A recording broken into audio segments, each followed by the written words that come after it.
இந்த பொண்ணுக்கு சின்ன வயசுலேயே அவங்க அம்மா இறந்து போயிடுறாங்க. அவங்க அப்பா வந்து பெரிய லாயரா இருக்காரு. இவங்க பெரிய வீட்ல இருக்கும்போது இந்த பொண்ணு தனியா தான் இருக்கான். ஏன்னா அவங்க அப்பா வந்து எப்போ பாரு வேலை வேலைன்னு சுத்துறாரு. இதனாலேயே அவங்க அப்பாவை இந்த பொண்ணுக்கு சுத்தமா பிடிக்காம போயிடுது. இந்த பொண்ணு 10th படிச்சிட்டு இருக்க சமயத்துல ஒரு நாள் அவங்க அப்பா ஒரு கிராமத்து பொண்ணை கல்யாணம் பண்ணி கூட்டு வந்துடுறாரு. ஸ்கூல் ஃப்ரெண்ட்ஸ் பயமுறுத்துறாங்க, வந்திருக்க சித்தி உன்னை கொடுமைப்படுத்த போறாங்கன்னு. இந்த பொண்ணு பயத்துல தான் இருக்கா. ஆனால் வந்தவங்களும் ரொம்ப அமைதியானவங்களா இருக்காங்க. எதுவும் வாயை திறந்து கூட பேச மாட்டேங்கிறாங்க. ஒரு நாள் இந்த பொண்ணு ரூமுக்கு அவங்க வரும்போது உட்கார வச்சு, நீங்கள் படிச்சிருக்கீங்களா? நான் 10th படிச்சிருக்கேன், ஸ்கூல்லேயே நான் தான் ஃபர்ஸ்ட் மார்க்குன்னு இந்த பொண்ணு சொல்கிறா. ஆனால் அவங்க வாயே திறக்க மாட்டுறாங்க. அப்போ தான் தெரிய வருது அவங்களுக்கு படிக்கவும் தெரியாது, எழுதவும் வராதுன்னு சொல்லி.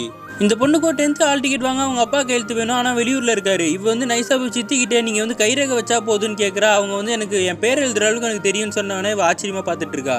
ஒரு நாள் இந்த பொண்ணு ஃப்ரெண்டு கூட சேர்ந்து ஐஸ் சாப்பிட்டுக்கிட்டு இருக்கா. அவங்க சித்தி பார்த்தோன்னா அவங்களுக்கும் கூப்பிட்டு வாங்கி கொடுக்குறா. அவங்களுக்கு உடம்பு முடியாமல் போயிடுது. அவங்க அப்பா இந்த பொண்ணை திட்டின உடனே உங்கள் பொண்டாட்டி வாங்கி கொடுத்த உடனே உங்களுக்கு பாசிட்டிவ் ஆகுதா அப்படின்னு சொல்லிட்டு அங்கேருந்து போயிடுறா. ஆனால் வந்து நம்மளால தான் ஆயிடுச்சேன்னு சொல்லி அவங்க பக்கத்தில் வந்து சாரியும் கேட்டு போகிறா.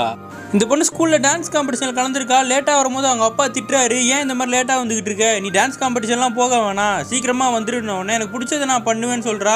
அவங்க அப்பா அடிக்க வராரு. அப்போ அந்த பொண்ணு கேட்குறா, நீங்கள் கூட தான் என்கிட்ட கேட்காம கல்யாணம் பண்ணீங்க, நான் எதாவது சொன்னேன்னு உடனே அவங்க சித்தி இந்த பொண்ணை தடுத்து வெளியே தள்ளி கதவை சாத்திடுறாங்க.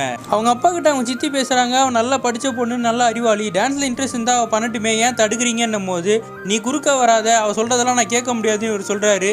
அதுக்கு அவங்க சொல்கிறாங்க, லாயர்கிட்ட காலையில் நீங்கள் தானே சொன்னீங்க ஆப்போசிட்டில் இருக்கவங்க என்ன பேசுகிறாங்கன்றதை காது கொடுத்து கேட்கணும்னு, அதையே ஃபாலோ பண்ண மாட்டீங்கன்னு சொன்னோன்னா இவர் வாயடைச்சு போயிடுறாரு.